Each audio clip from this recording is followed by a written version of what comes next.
couch in my living room, and I wanted to say that today I got an item that is maybe going to be an interface between the Mini-7800 Atari Flashback controller and the Camerica adapter that's wireless that supposedly is putting out that Genesis signal, which would go into my Atari 2600, Atari 7800, and even through the Seagull 78 adapter, which is made by Aladdin. Aladdin's adapter actually converts the Genesis controller over to Atari 7800 for 2-button support for those 2-button games the Atari 7800 supports. Games like Choplifter, and we're going to check it out with Choplifter. We'll go ahead and show you how we're going to set this up. Okay, so right here on my couch I've got the NES controller, and let me back this out a little bit. There's the Mini 7800 controller, which is the Flashback, Atari Flashback controller. Notice that I've got it plugged in to a NES Fourscore adapter. And the Fourscore is the interface that's the go-between.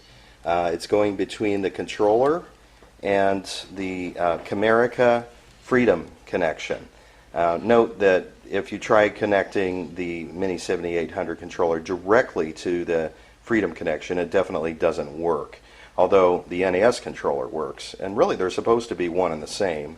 But there must be some little difference. And so, my hope is that somehow that Fourscore adapter is going to enable compatibility. It may put out a signal that's more NES-like, which the Camerica Freedom Connection might recognize. And of course that's going to shoot its wireless signal over here to the receiver, and the receiver has the connected cord, which is basically Genesis compatible. Alright, so we'll plug it all in here in just a moment and see if it works.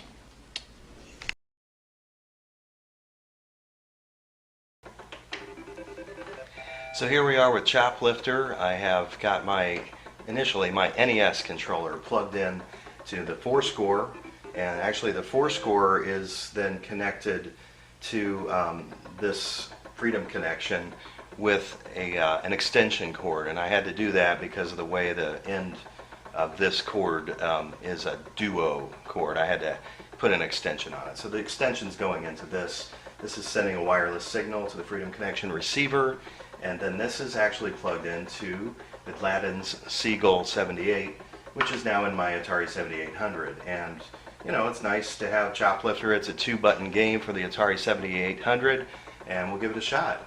So with the NES controller plugged into the Fourscore adapter, we've got the bullets being fired. We've got the second button function of turning the copter around. It's not quite as perfect on the turning the copter around. You gotta finagle with it a little bit, but it works. Firing seems to work pretty well too. There's chopper in action. Alright, so now we're going to unplug the NES controller and switch over to the Flashback Mini-7800 controller. Here we are, Flashback Mini-7800 controller.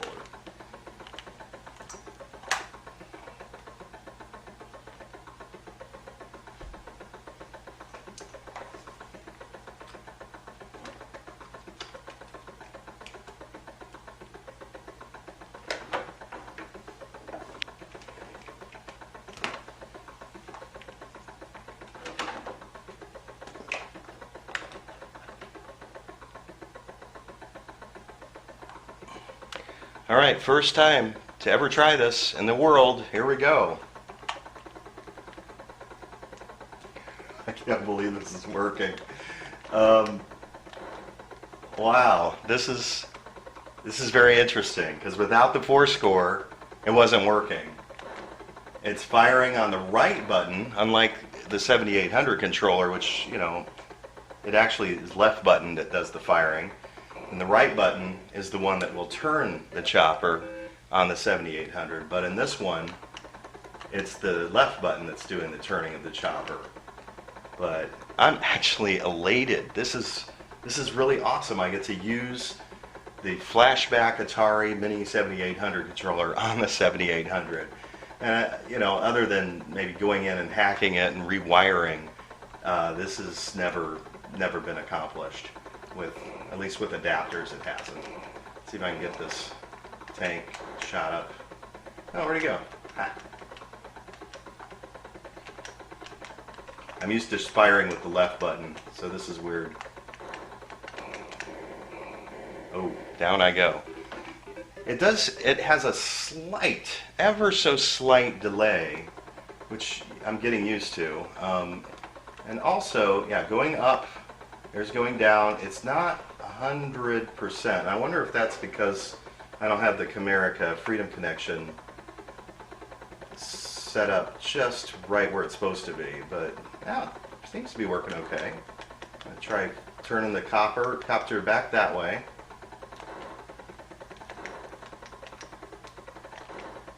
All right. Well, anyway, set out to do something that hadn't been done before. It looks like we managed to have success. So let me just make sure that you've got this all down, okay? We're taking the Atari Flashback Mini-7800 controller and we are connecting it to a homemade adapter that basically has a solderless connector on one end. It's a 9-pin, and I've got this cut-off Nintendo controller, an NES controller, which has basically 5 pins that are important on this side going into the 5 pins of this 9-pin connector, and you have to just basically cut the little edges off of each important wire and make sure those important wires get put into the proper place of this connector. And on my last video, the premiere video, I actually provided 2 links that would help you to know which of the wires, which color of each wire is the important color to connect to this. So hopefully that makes sense. But anyway, you take this Atari controller, flashback controller, plug it into this, then this gets plugged in to the Fourscore, the NES or Nintendo Fourscore adapter into port number 1, and just make sure it's, I think it can be on either 2 or 4 player, but I had it on 2. I think I tried it both ways. And then this turbo should be off, turbo A, turbo B. I just leave that off. And then this is, it's interesting because you can actually walk around the house like this with all these cords connected to you, and it's wireless. So thanks to this, the Freedom Connection. Anyway, so the Fourscore is getting connected over here to an NES extension cord. Now this Fourscore connector is a duo connector, and I learned this in one of my first attempts to try to get this to work on video, where it was like, no, this was completely not working, and I was like, oh, maybe I plugged in the wrong side of this, and lo and behold, it was plugged into the wrong side. So I took my extension cord, NES extension cord, and plugged it into the side that's, if you got the wire close to you and it's facing out away from you, it's the one on this left side that you'll plug that into. It definitely doesn't go on the right side. And then the NES extension cord gets plugged into your Freedom Connection.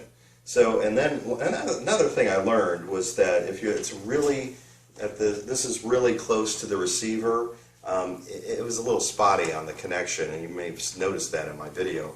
But I found that at 5 feet away, 6 feet away, even 9 or 10 feet away, as long as I was kind of positioning myself so this was submitting the signal forward straight, I was getting just perfect controls, just like I was playing with a regular Atari controller on my Atari 7800 game Choplifter.